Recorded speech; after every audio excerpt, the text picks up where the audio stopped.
शानदार लीडर हैं हमारे बीच, जिनके पास सर इतनी गजब की नॉलेज है, क्योंकि वो बुक्स के ऊपर बहुत ज़्यादा रीड भी करते हैं, आगे प्रमोट भी करते हैं। और मैं लकी हूँ कि वो मेरी अपलाइन है, बहुत कुछ उनसे सीखने को मिलता है। तो आपकी जोरदार तालियों के बीच vision of direct selling and RCM business के लिए मिस्टर सुदेश सैनी जी।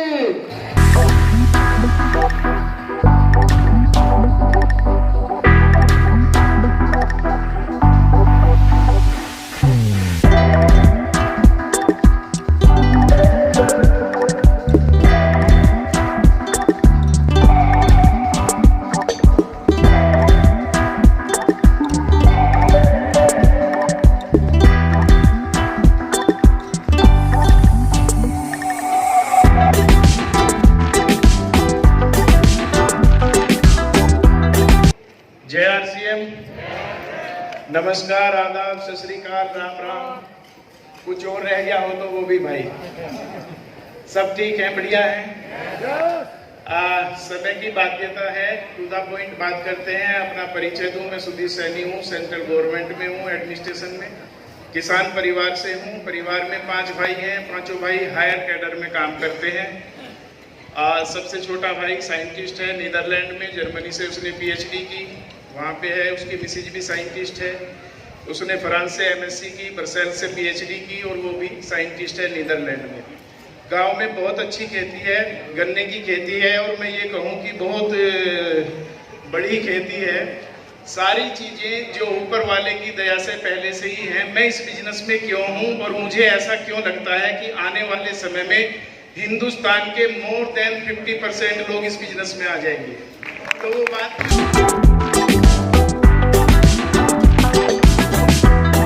सीधे बातचीत करूंगा। अभी आप कहाँ हैं, अभी आपका बिजनेस क्या है, कोई फर्क नहीं पड़ता। आने वाले 2 सालों में आपका बिजनेस 200 गुना ज्यादा कैसे हो सकता है, उसकी मैं बात करने वाला हूँ। तैयार हैं? इस इंडस्ट्री की अगर बात करें, विजन की अगर बात करें, तो इसके भूतकाल को, इसके प्रेजेंट को और इसके फ्यूचर को देखना पड़ेगा, और देखना चाहिए भी। जिस काम को आप करना चाहते हैं उसका पास्ट क्या है, उसका प्रेजेंट क्या है और उसका फ्यूचर क्या है, ये जानना बेहद जरूरी होता है। एक डाटा है जो वर्ल्ड वाइड सच है। उस डाटा में एक बात ये कही गई है कि तकरीबन एक बात मैं आपको बता दूं कि जितनी चाहत से, जितने उत्साह से और जितने बड़े मकसद से, जितने बड़े सपनों को लेकर लोग आते हैं, उससे ज्यादा उत्साह से, उससे ज्यादा जल्दी लोग इससे वापस चले जाते हैं। ये कहने में मुझे कोई दो राय नहीं लगती, ना कोई बेईमानी लगती, और मुझे अच्छा भी नहीं लगता कि कोई इधर उधर की बात मैं करूं। तो ऐसा होता क्यों है? इस बिजनेस में जो बड़े सपने लेके लोग आते हैं और उतने उत्साह से आते हैं, उससे ज्यादा उत्साह से वो वापस क्यों चले जाते हैं, जानना चाहते हैं? ये कुछ खट्टी सी बातें हैं, ये कुछ कड़वी सी बातें हैं, लेकिन इनके रिजल्ट बहुत मीठे आएंगे अगर अंदर चली गई तो। अंदर जाने देना इनको, अपने आप को आने देना। तैयार रहें और दिल को और दिमाग को खोलकर रखें। अगर 0.1% भी अंदर चला गया, इस दुनिया की कोई ताकत करोड़पति बनने से नहीं रोक सकती। 40% लोग 1 साल के अंदर इस बिजनेस को छोड़ देते हैं, और बच्चों का 30% 2 साल के अंदर इस बिजनेस को छोड़ देते हैं, और जो बचे हुए होते हैं उनका 10% 3 साल के अंदर इस बिजनेस को छोड़ देते हैं, और फिर बचे हुए का 5% इस बिजनेस को छोड़ देते हैं। तकरीबन 4 सालों में 85% लोग इस बिजनेस को छोड़ देते हैं, और जो बचे हुए 15% लोग हैं वो इस बिजनेस के करोड़पति नहीं अरबपति बन जाते हैं। आप 85% में होना चाहते हैं या 15% में होना चाहते हैं, ये आपके ऊपर है। 15% में होना चाहते हैं, करोड़पति बनना चाहते हैं, अरबपति बनना चाहते हैं, इस देश को आगे बढ़ाना चाहते हैं, तो जाने देना सीधे जो मैं बातें आपसे करने वाला हूं। तैयार हैं? बात शुरू होती है 1948 से। 1948 के आसपास दुनिया में जन्म हुआ इस उद्योग का। 1972 तक ये उद्योग ऊपर नीचे ऐसे ही चलता रहा। एफटीसी ने, फेडरल ट्रेड कमीशन ने यूएसए में इसको एक लीगल बिजनेस का दर्जा दिया। 1972 से लेके 1998 में ये बिजनेस एंटर हुआ हिंदुस्तान में, और 98 से लेके तकरीबन 10-15 सालों तक बहुत सारी चीजें ऐसी हुई इस इंडस्ट्री के नाम पे जो नहीं होनी चाहिए थी। ऐसी बातें बताते हैं लोग, और आज भी बताते हैं, और शर्म नहीं आती उनको ये बातें बताते हुए, ऐसी चीज बोलते हुए। इतना झूठ बोला गया इस इंडस्ट्री के ऊपर, ऐसी ऐसी बातें लोग, बस तू आ जा करोड़पति बन जाएगा। अरे दिमाग खराब है तेरा?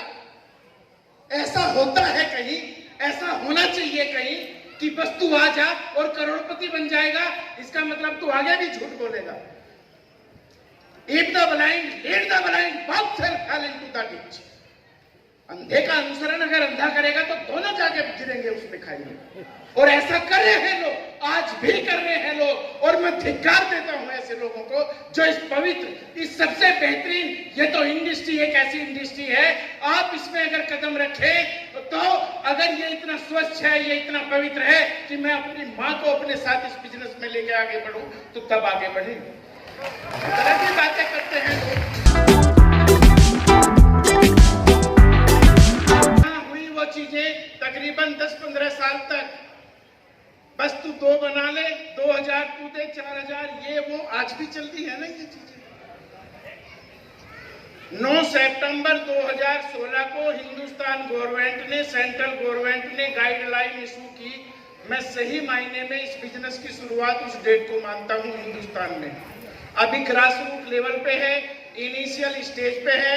ये जितना साइंटिफिक, जितना प्रूवन, जितना एस्टेब्लिश्ड और जितना सिस्टमेटिक ये हो चुका है इन तकरीबन 7-8 सालों में। 30 जुलाई 2019 को राज्यसभा में वो बिल पारित हुआ जो लोकसभा में पहले ही पारित हो चुका था।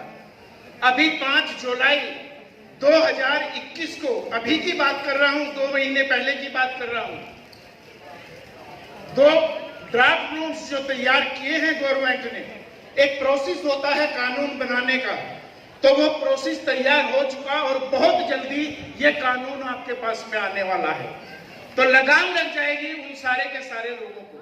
तो ये ब्रीफ हिस्ट्री मैंने डायरेक्ट सेलिंग की बताई, वर्ल्ड वाइड सेनियरों के बारे में बताया। दूसरा पार्ट क्या है? B part. B part Hindustan का सेनियरों क्या है, हिंदुस्तान में ये इंडस्ट्री कहाँ है।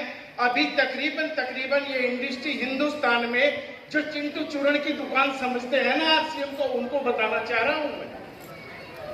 कई लोग हैं ऐसे जो अपने आप को सिर्फ इसलिए रोक लेते हैं कि ये तो छोटा सा काम है, ये मेरे लेवल का काम है। क्या समझना ये है कि अगर ये मेरे लेवल का काम हो सकता है तो ये हिंदुस्तान में हर एक व्यक्ति के लेवल का काम हो सकता है।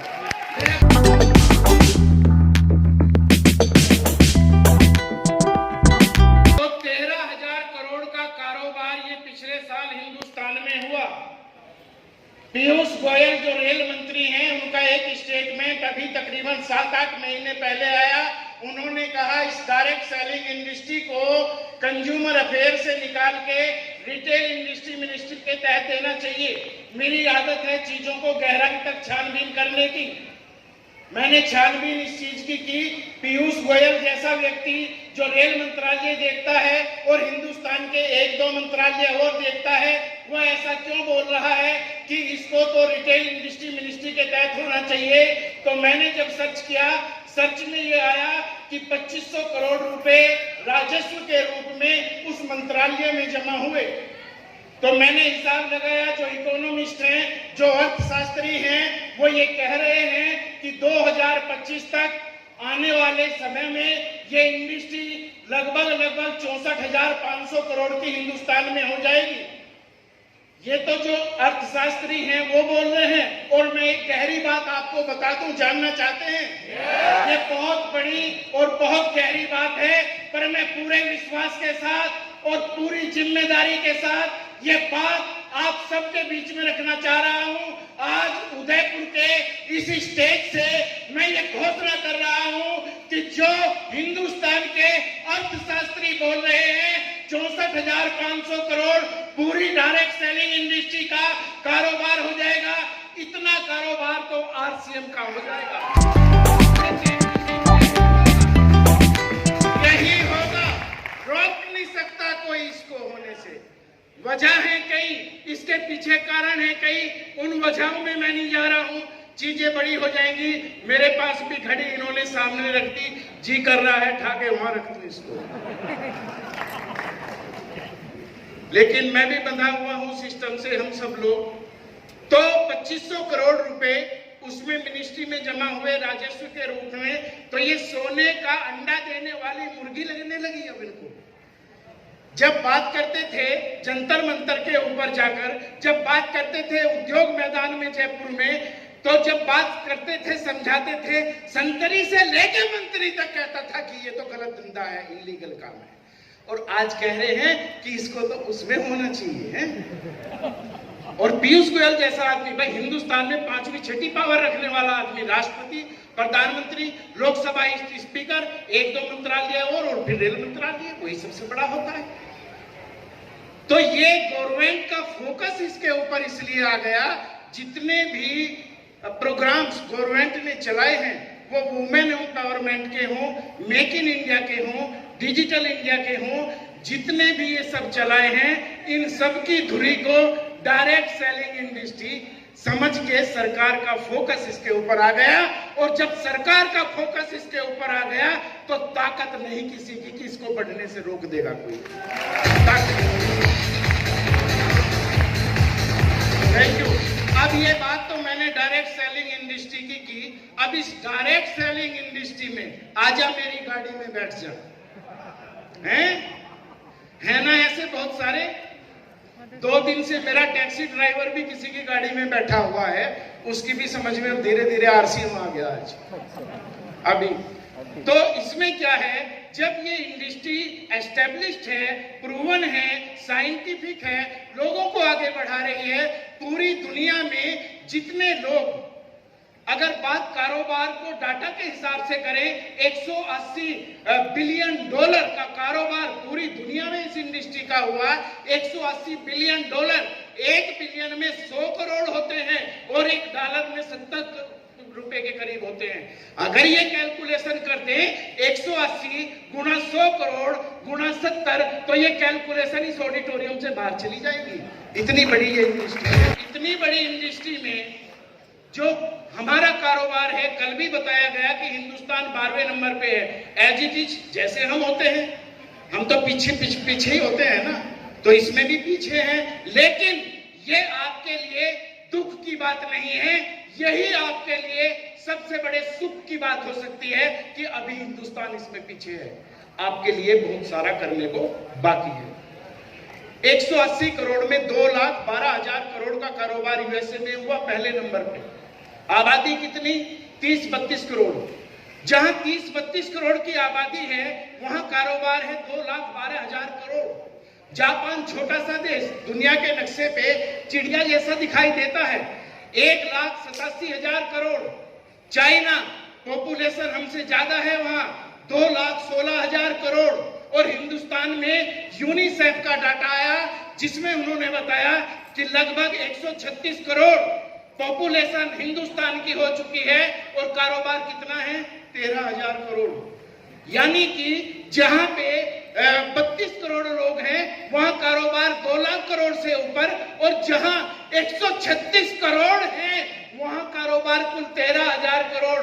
13,000 करोड़ तो यहाँ बैठे हुए एक आदमी का होगा बिजनेस में। 13,000 क्यों होगा? ये मेरे कहने से मैंने ऐसे बोल दिया ना, इससे नहीं होगा।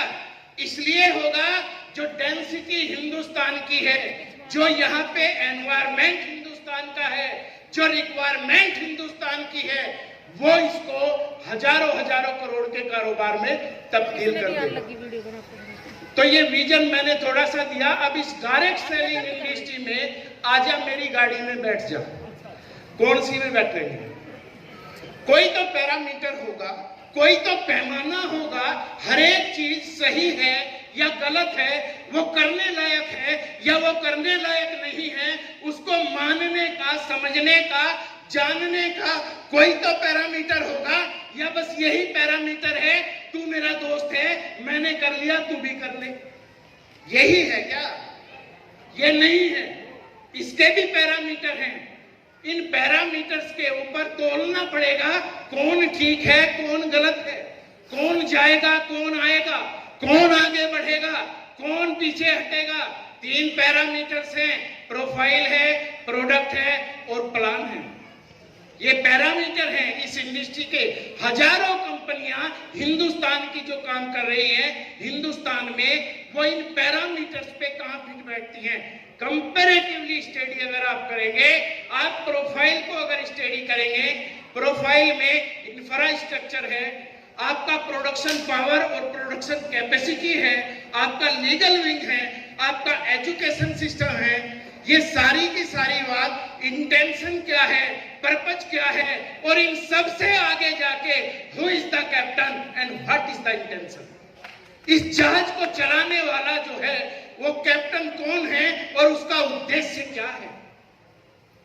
और हम सब भाग्यशाली हैं जो इसको चलाने वाला है वो एक महान आत्मा आदरणीय टीसी छाबड़ा साहब और इस हिंदुस्तान की आत्मा।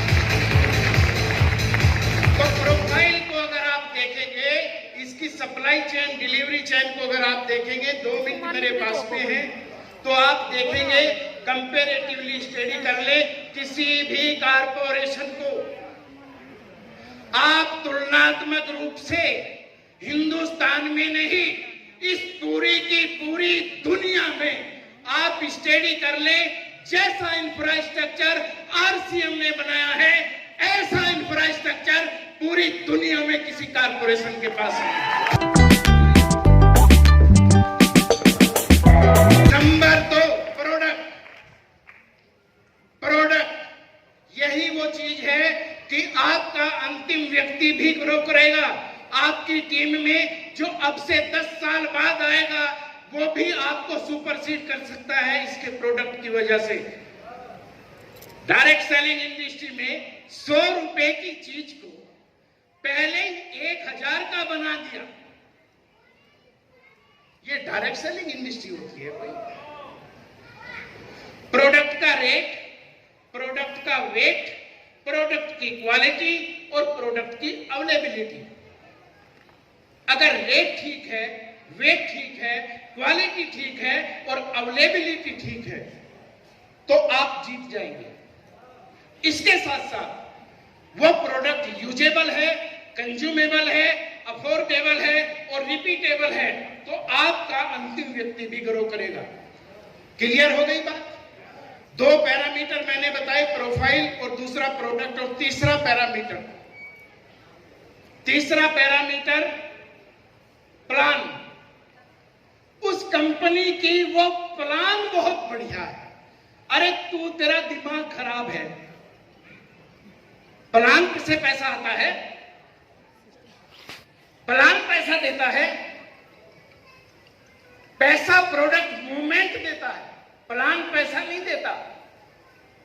प्लान अच्छे बुरे नहीं होते, प्लान के ऊपर कंडीशंस होती हैं, बाउंडेशंस होती हैं, लिमिटेशंस होती हैं। पूरी इंडस्ट्री में आरसीएम के प्लान को अगर साइंटिफिकली आप स्टडी करेंगे, इससे ज्यादा पैसा देने वाला प्लान दुनिया में किसी के पास नहीं।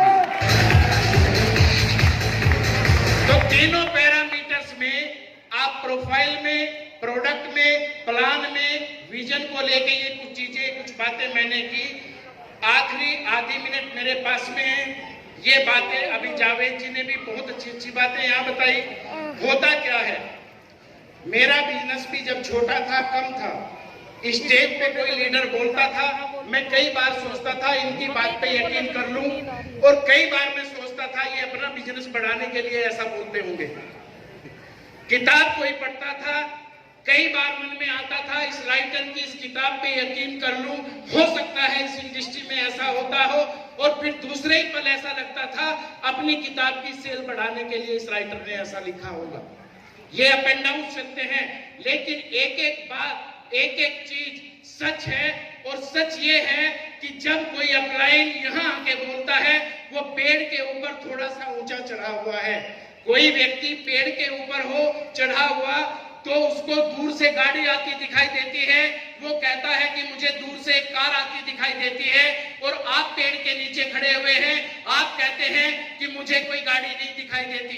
सच वो भी है, सच आप भी हैं, वो भी झूठ नहीं बोल रहा, आप भी झूठ नहीं बोल रहे, क्योंकि उसको दूर तक दिखाई दे रहा है, आपको थोड़ी दूर तक दिखाई दे रहा है। और इसी क्रम में ये होता है कि जैसे जैसे आप ऊंचाई पे बढ़ते हैं तो आपको भी वो गाड़ी आती हुई दिखाई देने लगती है।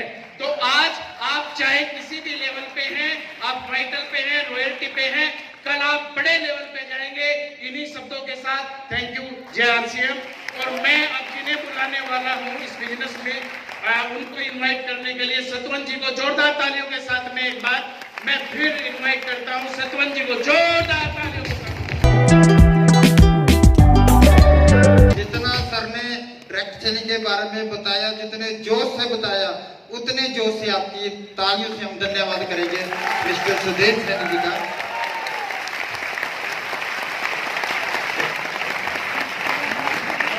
Okay.